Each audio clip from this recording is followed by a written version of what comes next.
Hello, welcome to Geeks and Gaijins holiday special. I'm the Gaijin John. And I'm the geek Tom. And this is terrifying. We're in the same room as each other. Dun, dun, dun. Yes, I'm afraid the podcast is a lie.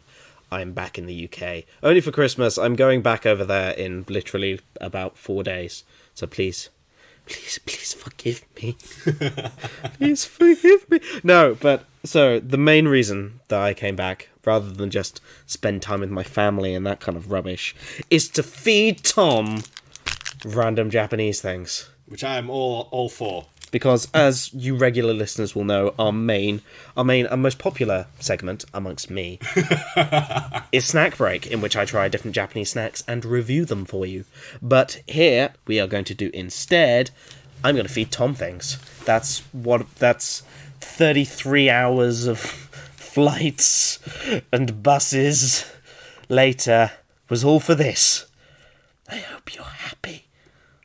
I hope you're happy at the end of this. I hope it was worth it for you. Okay, so some of these are things that I've eaten already on the podcast, so I think we'll start with that. Though some of them might be from the deleted episode that you didn't get to hear. So now we just get to hear Tom eat these things instead. The Forbidden Podcast. Indeed, the Forbidden Podcast. So let's start with, I have 3 types of Kit Kat, Tom. I have 3 types of Kit Kat. So What's to choose from? what I want to do is I want to feed you the Kit Kat, and then I'm going to ask you to guess what the flavour is. That sounds good to me. me. There are 3 different flavours. Okay, so this is number 1. It says it is a pink wrapper. Tom, would you like to say what it looks like? It says happy on the front of it. It's very pink. In white text on a black speech bubble. Mm-hmm. And then it's just pinkness as far as the eye can see. Indeed. It gives you a little bit of a hint of what the flavour's going to be, I imagine, but not much. I think that I had some more of these and they're different colours, so it doesn't matter. Oh, okay, so I have no idea what I'm getting myself in for now. So describe the actual Kit Kat. Okay, so it's clearly a white chocolate Kit Kat, mm-hmm. but we have these sort of purple flecks throughout the chocolate. Indeed. All on the inside and out. And then obviously there's the biscuit base at the bottom. It's a buttery biscuit base. It's a Kit Kat at the end of the day. So, Itadakimasu! What he said.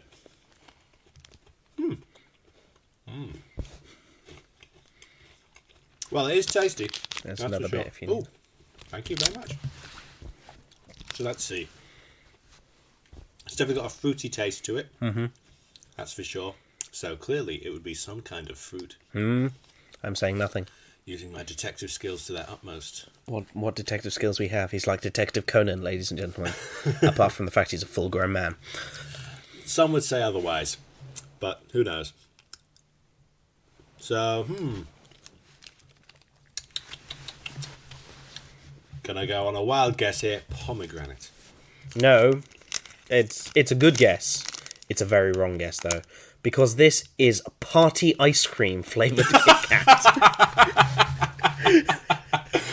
Oh, I see. I was thinking too cleverly with this one. Yes, you were. Yes, Oh, you really were. Well, the only answer to that is to eat more of it. Well, Indeed, in Japanese, it is party ice cream Kit Kat. It's party ice cream Kit Kat. it's good. You do kind of taste the like the ice creamy bit. It's a bit powdery. Yeah. No, it's a nice one. So that is number 1 Kit Kat. Down. Good so far?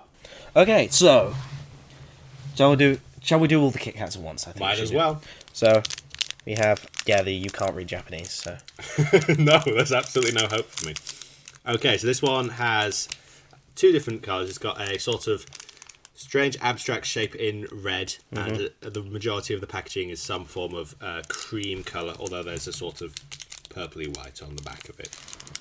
So that doesn't tell me much. There's a pin in the cream section of it, and there's an adorable picture of what appears to be a middle-aged woman pointing at something that I can't read.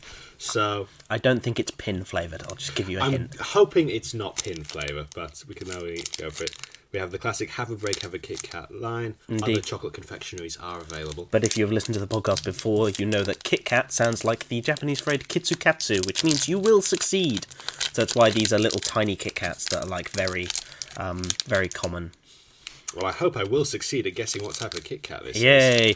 Yeah, they're giving us gifts before, like, exams or that kind of thing. Very strong smell starting off with, in classic Japanese food tradition. What does it look like? Well, this one's a bit plainer than usual. It does look quite unassuming, quite like a regular old white chocolate Kit Kat. Maybe a little darker in tone. Let's dig in. So this one seems a little bit more obvious. This seems like coffee flavoured to me. Does it seem that it's not coffee flavoured? It's not coffee It's flavoured. not coffee flavoured. It is kind of like... It's nothing like coffee, but it is kind of... Okay. It does, like, the colour does look like what it's supposed to be a bit more. Oh, it looks an awful lot like a caramel bar to me. So is it some form of caramel? You're kind of close. It begins with a C. Oh, well, so did coffee. So. Yeah, good point. They don't have Caramax in Japan. That's just a hint as well. Disappointing. It is a kind of pudding, I will say. It is a kind of pudding. It's custard, isn't it? It is indeed. Well, sorry. It is custard pudding flavoured Kit Kats. Or as they call creme brulee. But A bit of it? No, I'm alright. No. So this is, in Japanese, custado pudding Kit Kat. Custard pudding. Which is like the little creme brulee. Like that's an oven glove. Ah. So it's like taking out a little custard pudding. It's like the little creme brulee like pots you can get. Oh, that's adorable. Yeah. Well, I did not succeed at guessing that one either. No, so you did not. And I've already let down meatloaf, but here we go. Indeed. Well, at least if you can get one. This, I think, is going to be slightly more obvious. Oh, I can't. This has the name of it in English, so I just kind of have to show it. It also has an assortment of fruit directly on top of it. Yeah, so there is I'll cover it fruit up in with this. my thumb. Okay, so there is fruit in this one. This does look quite familiar to something we've already discussed on the podcast. Indeed. From the imaging. What was it called again? I just don't want to get the wrong name for it. No, good. This is the point. I can't give you the right name for it. Ah, curses. He saw through my very stupid ruse. Well, obviously we're seeing some strawberries all assorted on this very pink and vaguely white packaging here. And we've got those little white balls of dough that with sort of chocolate filling, and then a strawberry in there as well. So John was telling me all about this sort of stuff before. I believe I got to see a picture of it, which the rest of our listeners did not, because John has yet to upload any of the photos he Yeah. to put up. Yes. Boo to you, John. I just realised I should probably have taken a photo of these before we started eating them, but there we are. I have some that we haven't eaten yet upstairs. It's fine. Ah, fair enough. So basically, at this point, it doesn't matter if I can guess it from unwrapping it and tasting it, because it matters if I'm paying attention to what John says. Yeah. This is the ultimate test. So it is. There are strawberries on the outside. There is some kind of strawberry flavouring to it. I will admit this right now. I would assume so. If it has strawberries this much on the front and doesn't taste anything like strawberries, I'd want my money back, quite frankly. Well, please describe the Kit Kat to us. Is it similar to the other two, Thomas? It is similar to the other two. Thank you. It also is in white chocolate, because apparently that's just what's in at the moment. It's easy to flavour white chocolate. It is pretty easy. That's pretty good. And it also has flecks of less purple, a bit more of a dark reddy pink type substance in this one. So, Itadakimasu. Itadakimasu indeed. Ooh, that does taste. Ooh, goodness me. That is a burst of flavour you have in that one. It's like it hits you with a strawberry and then hits you with something else, and then it's back to strawberry at the end of it. Got a bit of a sour aftertaste there. So just to finally give in on this particular quiz, this is called mochi, right? It is a kind of mochi. Mochi.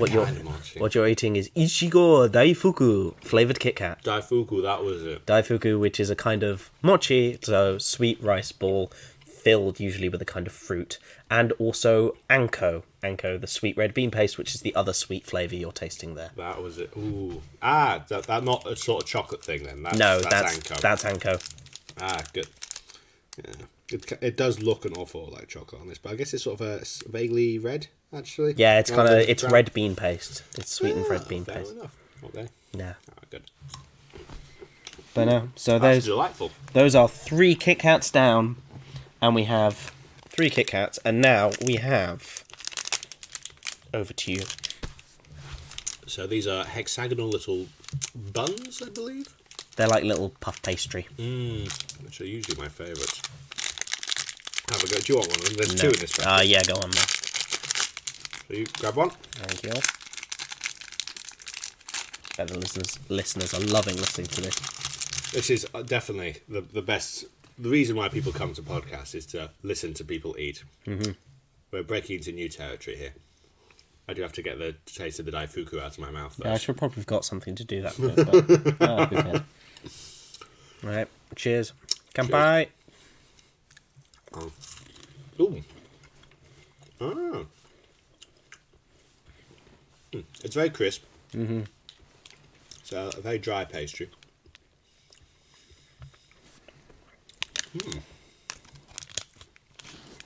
There's definitely a strong bitterness to it as well. Mm-hmm. But what appears to be... Now, I should probably be cautious when calling things a chocolatey centre from now on, considering how wrong I was last time. If this is chocolate, but this does look like chocolate. It's because it is. It is. Oh. It's an interesting contrast between the sort of the bitterness of the pastry and the sweetness of the chocolate on the inside. Indeed. And this it's called Choco Pie. Ooh. Or pie chocolate. It's basically they're very popular little things. So you get them puff pastry with like chocolate or something inside, and so these were just some little ones off the side. So now here's two. These are like biscuit versions or cookie versions. Sorry, like little small versions of something I've talked about before on the podcast as well. So there are 2 of them. Should I go with the green one or the brown one? The brown one suggests that one's vaguely chocolatey, so I'll save that one for later. I wear my priorities on my sleeve. Let's see, green one. I'm assuming they're both going to look about the same once I open them. So these, I do remember vaguely you talking about something that looks a bit like this. We've got these little round, they do look like biscuits, quite thick little biscuits, with a sort of criss-cross pattern on top. And they both come in like different packets, and one's in a little green packet, the other's in a little brown packet. Yes, so I believe these are melon pan. They're like biscuit versions of melon pan. Biscuit versions of melon pan. See, I have been paying attention to the things John's been telling me. On the outside, it reads in Japanese, melon pan. Yes, melon pan. Simple enough. All right, I'm going to bite into the green one now.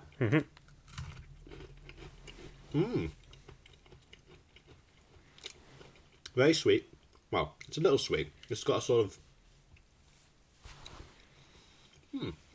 It's faintly sweet. It's definitely sweet throughout. It's a very soft biscuit. I will say that I think that's trying to like imitate the bready part of it. Yeah. Because also, melon pan doesn't usually taste of melon, but I'm pretty sure that one has melon flavouring for it. That explains why I couldn't put my finger on what it was flavoured like. There was that vague sweetness, but it wasn't any strong flavour. But yeah. So that's the melon flavoured melon pan. The double melon. And now the brown one. I wonder what this could be. Does it look the same? No, it's similar, but this time it's brown coloured. I'm shocked. I'm truly shocked. Never saw this one coming. Indeed. So, going all in. Itakimasu. That's certainly a chocolate flavoured melon pan. There we are. And they're delicious. What more could you want? I could eat a lot of these. Yeah, no, these are dangerous. They come in like big bags of like 20. Oh no! If you want to buy it, yeah. I see why you were so scared of them. Yeah, because the big ones are like big as well. You don't get those in packs of 20, but the big ones are really delicious as well. And now finally, there's a coupe de grace. Don't ever do that again. Oh dear. So this one, oh my goodness, that's a lot of adorableness. All the adorableness. This one's got a mascot on it, or more specifically, about 6 versions of the same mascot. It looks vaguely... Is that supposed to be a koala, do you think? It is a koala. It is indeed a koala. It's a little brown koala. Dressed up as what appears to be a princess, an idol, a schoolgirl, a mermaid, someone hanging off the Eiffel Tower, and... I believe that's some form of traditional dress or something, is it? Probably. I can't read it is in Japanese. So if any one of our Japanese listeners wants to correct me by saying it in, Seijin Shikiga du koala. So the last bit is koala. Seijin Jikiga du. I'm sorry. And the back of the package seems to give away some of the trick here, because it has the same designs, but without the colour, and imprinted on what appears to be an appropriately shaped biscuit. So, let's open it up. Shaking it reveals there should be about 6 of these small things in this. I have no clue. I obviously have not opened these beforehand. Package, and there we are. We've got sort of round biscuits in a sort of vaguely koala shape. Would you like to try one? I will indeed. I have got the koala in a spaceship. Koala in a spaceship. In a alien craft of some description. I think my koala is a sheep. Oh, that's adorable. Or a baby. Right. Cheers. Cheers. Oh. That's really sweet chocolate, goodness me. So the biscuits are very crisp and crunchy, and on the inside they have a chocolate flavouring. And it's really sweet chocolate. Welcome to Japan. Everything is really sweet all the time. Well, the chocolate we had in like the one we just chocolate pie. Yeah, the chocolate pie. That might have been just contrasted with the bitterness of the pie, but that didn't seem quite as sugary as this one. These are very popular. These are by the Japanese sweet company Lotte. And so it's very cute. They're full, like, they remind me almost of like Pom Bears, but not Pom Bears. Mine one appears to be, I don't know what that one is. It has a scarf that says Nippon on it. Oh, little cutie. Anyway, into my tummy with Eat koala. Yeah, there's like a mermaid koala here. I'll go through the other ones. So we got cool, like, racing/rapping koala. That's definitely supposed to be some sort of marathon runner. Yeah, not a rapper. He's wearing wraparound shades. There's a koala who's just trying his best. That's just a koala. It's a koala-flavoured koala. And then there is one more. Not entirely sure if this is the most appropriate time to be devouring koalas. Oh, there's one doing a cat's cradle. Oh, that's cute. Yeah, so those are koala crackers. I find it really difficult to read lots of Japanese like things on food, because they do what they do in English, where they for the title they do like they mess with the font to be cute. I'm like, I can't read it. Rabbery, is it rabbery? As in rabbery koara. I think this is biscuit also. Shugo. Sagashi temitene. I apologise so much. So there we are. Those are quite small, so they're actually kind of harmless, because like a little children's biscuit, that one. No, to be honest, lots of Japanese stuff, these have all come in their own little packets. Yeah. Loads of Japanese sweets, when you buy them in bulk or anything, come in lots of small packages. I imagine if that also came in a pack of 20, I'd just grab a fistful of them and shove them in my mouth. No, it was generally, they all come in like the little plastic packets. That saves me from myself a little bit. Japan has a serious issue with plastic consumption. Don't we all? Yeah. This is like, yo dog, I heard you like plastic, so I wrapped your plastic in plastic with some more plastic. It's not good. It's not good. And then it's like, oh, it's so hygienic. You have to... someday we'll get into Japanese sorting Japanese rubbish or garbage for our American listeners. And it is one of the most confusing things. It changes literally by postcode. It's not even by town or by village or by prefecture. Everywhere is different. Everywhere is complicated, and it does not matter. Fun. Except to the bin men or the garbage men who the pick people it up. whose jobs rely on it. Yeah, because do you know what the difference between like the two main differences are burnable and non-burnable trash? I have heard that, yes. Yes. They just burn the non-burnable trash at a higher temperature than the burnable trash. Oh, no! Yeah. Yeah. On that happy note, that's our Christmas episode. No, Japanese. I'll do a proper thing on Japanese Christmas. You won't get it soon. But that was our Happy New Year of Japanese food snacks. Do you have anything you'd like to add, Thomas? How does a country that has a problem with so much plastic still end up with paper money? This is the point. I just don't say anything about whale hunting. Okay, cut, stop. Okay. And so, oh dear, that's our Japanese snack in basically my basement in the UK. Basically makeshift fort, so the microphone sounds nice. It's a makeshift pillow fort. Welcome to professional podcasting. Honestly, spending my Christmas in a pillow fort, eating chocolate and talking about random Japanese stuff is not how I saw things going, but I'm all on for it, so... Exactly. And so with that, that's a matter I shoot. Well, maybe next week. I don't know. It will depend, because I have another 33 hours of flight. Please think of John. Yeah, but what I will say to you is Yo-yo Otoshio, which means see you next year. Is what you say before you're not going to see someone for another year. Then there's a special greeting that you say when you see them on the other side, which I haven't learnt yet. You have a few days, though. I have a few days indeed, as of time of recording. And so with that, it's a bye-bye from me. And a bye from me. Yo-yo Toshio, everyone. Ta-ra. Quick postscript by Editing John. I got the Japanese wrong, surprisingly. It's Yo Otoshio, not whatever the hell I said. Happy New Year!